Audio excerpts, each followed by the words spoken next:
not going to make America great again. It was never that great. We have not reached greatness.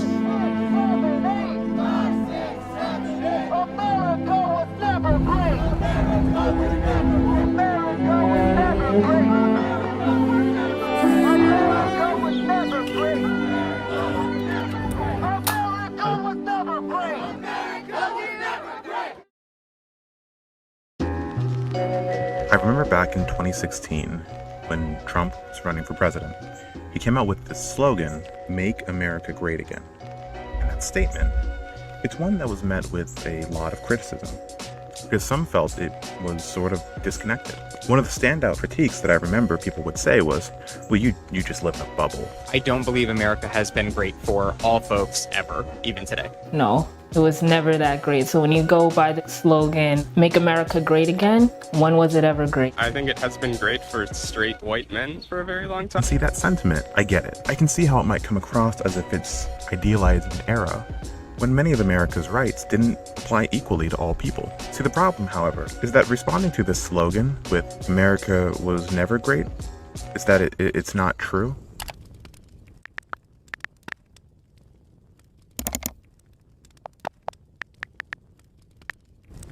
Our nation is by no means perfect. There's definitely a lot wrong with the place. But with that said, the United States of America, it's a first world country. And in terms of places to live, it's debatable if it's number 1. Maybe not, but it's at least top 10. And for people who are neither straight, nor white, nor male, it's probably closer to top 3. And that's not to be taken as minimizing struggles. As I already stated, our country has its fair share of flaws. But saying America has never been great for anyone other than straight white men, it's not true. Let's try to put this into perspective. In America, a gay, black, trans woman can leave her $200,000 house, which she owns, hop in her car, which she owns, and drive to the gun range to practice shooting her gun, which she owns. See, maybe America might be better to some than it is to others, but generally speaking, we've got it pretty good here, all of us. Yet, despite how far we've come as a nation in terms of equality, there still seems to be a strong contempt for America by its citizens, especially among young people. And the mentality that often accompanies this contempt is not an attitude of "it's bad, but I'm hopeful."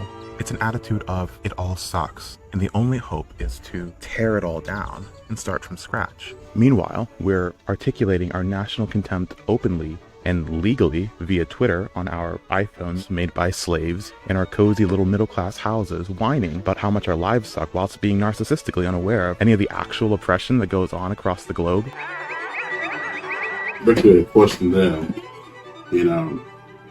if you don't like America, then the simple answer to that question is get the hell out of here.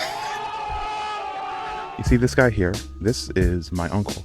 Some of us, we're not from this country, but this country has done good for us. When he came to the US, he had nothing.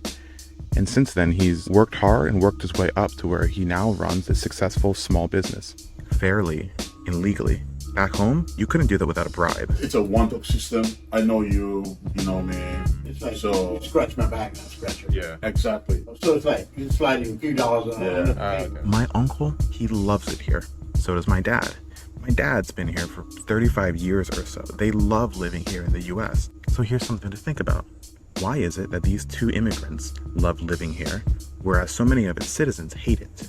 Is it because these two black foreigners from a third world country live in a bubble and don't understand the rest of the world? Or is it because you do, and you refuse to see how good you've got it?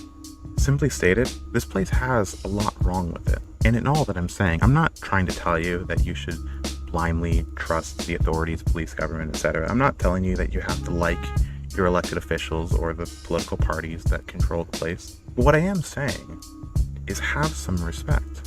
See, sometimes things aren't fair. Sometimes things suck. But we've made a lot of progress in the last few decades. And sure, there may be more to be made, but it doesn't need to be torn down. There are people across the globe who would give their lives so that their kids could have just a tenth of what we take for granted.